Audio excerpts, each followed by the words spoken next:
اور وہ لوگ جب کوئی فحش کام کرتے ہیں تو کہتے ہیں کہ ہم نے اپنے باپ دادا کو اسی طریقہ پایا ہے. اللہ تعالیٰ ہم کو یہی بتلایا ہے کہ آپ کہیے دیجئے کہ اللہ تعالیٰ فحش بات کی تعلیم نہیں دیتا.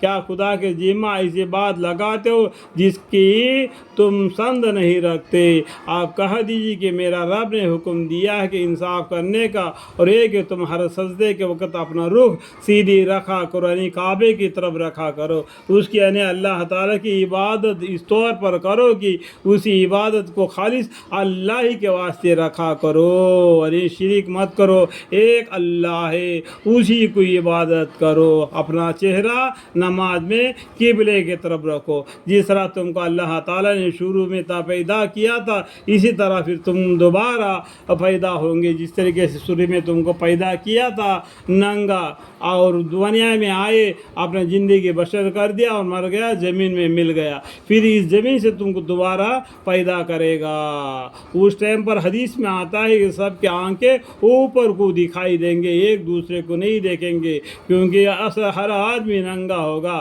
بعض لوگوں کو تو اللہ تعالیٰ نے ہدایت کی ہے اور بعض پر گمراہی کا ثبوت ہو چکا ہے. ان لوگوں نے شیطانوں کا رفیق بنا لیا اللہ کو چھوڑ کر. اللہم اغفری، اور خیال رکھتے ہیں کہ وہ راہ پر ہے، یعنی شرک کر کے بھی خیال کرتے ہیں کہ وہ راہ پر ہے. اے آدم علیہ السلام، اے اولاد آدم کی، تم مسجد کے ہر حاضری کے وقت اپنا لباس پہن لیا کرو اور خوب کھاؤ اور پیو اور حد سے مت نکلو. یعنی یہ کلمہ طیب لا الہ الا اللہ محمد رسول اللہ صلی اللہ علیہ وسلم کا جو ڈیرے میں تم ہو، وہ اس سے حد سے مت نکلو. بے شک اللہ تعالیٰ پسند نہیں کرتے حد سے نکل جانے والوں کو. آپ فرمائیے کہ اللہ تعالیٰ کے پیدا کیے ہوئے کپڑوں کو، جن کو اس نے اپنے بندوں کے واسطے بنایا ہے، اور کھانے پینے کے حلال چیزوں کو کسی شخص نے حرام کیا ہے، آپ یہ کہہ دیجئے کہ یہ اشیاء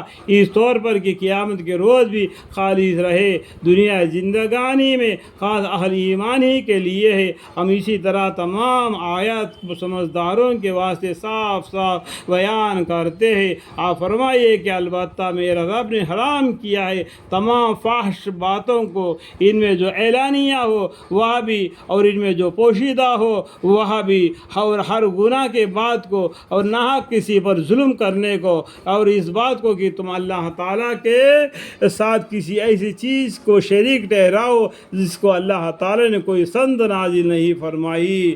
یعنی شریک نہیں کرنا، اس کے بارے میں کوئی بھی اللہ تعالیٰ کی طرف سے باتیں نہیں نازل کی گئی. اپنے من مانی سے اللہ کے برابر دوسرے کو نہیں ٹھہرا دینا، اور اس بات کو کہ تم کو لو اللہ تعالیٰ کے ذمہ ایسی بات لگا دو جس کی تم سند نہ رکھو، یعنی جس کا علم کتاب سے نہیں، پیغمبروں سے نہیں. اپنے من مانی سے کوئی کام نہیں کرنا. جو بھی کام کرو اللہ کو راضی کرنے والے کام، پیغمبر صلی اللہ علیہ وسلم کو راضی کرنے کے کام کرو، یہی دین ہے. اور ہر گروہ کے لیے ایک میعاد معین ہے. سو جس وقت ان کے میعاد معین آ جاوے گی، اس وقت ایک ساتھ نہ پیچھے ہٹ سکیں گے اور نہ آگے بڑھ سکیں گے. اے اولاد آدم کی، کہ اگر تمہارے پاس پیغمبر آوے جو تم ہی میں سے ہوں گے، جو میرے احکام تم سے بیان کریں گے، سو جو شخص پرہیز رکھے اور درستی کرے، سو ان لوگوں پر نہ کچھ اندیشہ ہے اور نہ غمگین ہوں گے.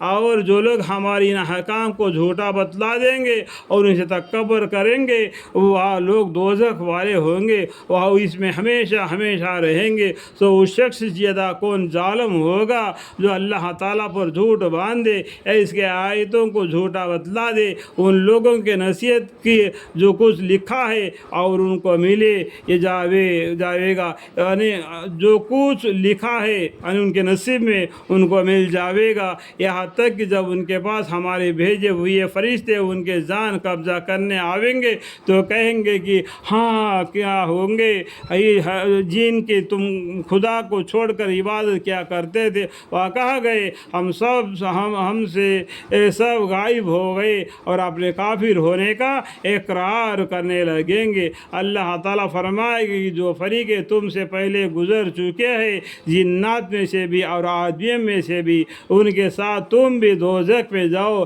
جس وقت بھی کوئی جماعت داخل دوزخ ہوگی اپنے جیسے دوسرے جماعت کو لعنت کرے گی، یہاں تک جب اس میں سب جمع ہو جائیں گے تو پچھلے لوگ پہلے لوگوں سے نسبت کہیں گے کہ اے ہمارے پروردگار، ہم کو ان لوگوں نے گمراہ کیا تھا، سو ان کو دوزخ کا عذاب ہم سے دگنا دیجیے۔ ان کے کہنے کی وجہ سے ہم کافر بن گئے، اس وجہ سے ان کو دگنا عذاب دیو کر کے لعنت کریں گے۔ اللہ تعالیٰ فرمائیں گے کہ سبھی کا دگنا ہے، سبھی کا دگنا عذاب ہو رہا ہے، لیکن ابھی تم کو خبر نہیں۔ اور پہلے لوگ پچھلے لوگوں سے کہیں گے کہ پھر تم کو ہم پر کوئی فوقیت نہیں، سو تم بھی اپنے کو کردار کا مقابل میں عذاب کا مزہ چکھتے رہو۔ یعنی تم کو ہم نے ہاتھ سے پکڑ کر ظلم کرنے پر نہیں لایا تھا، شرک کرنے پر نہیں لایا تھا، ہم نے کہہ دیا تو تم نے آ گیا۔ اس طریقے سے وہ جہنم میں دونوں آپس میں لڑ جھڑ پڑنے لگیں گے، لیکن اللہ تعالیٰ نہ مانیں گے۔ گمراہ کرنے کی وجہ سے، گمراہ ہونے کی وجہ سے ان کو جہنم میں ڈالیں گے، ان کو دگنا عذاب ہوگا۔ اللہم اغفر۔ جو لوگ ہماری آیتوں کو جھوٹا بتلاتے ہیں اور ان کے ماننے سے تکبر کرتے ہیں، ان کے لیے آسمان کے دروازے نہ کھولے جائیں گے اور لوگ کبھی جنت میں نہ جائیں گے جب تک کہ اونٹ سوئی کے ناک کے اندر سے نہ چلا جاوے۔ اللہم اغفر لی۔ اور ہم مجرم لوگوں کو ایسی ہی سزا دیتے ہیں۔ اللہم اغفر لی۔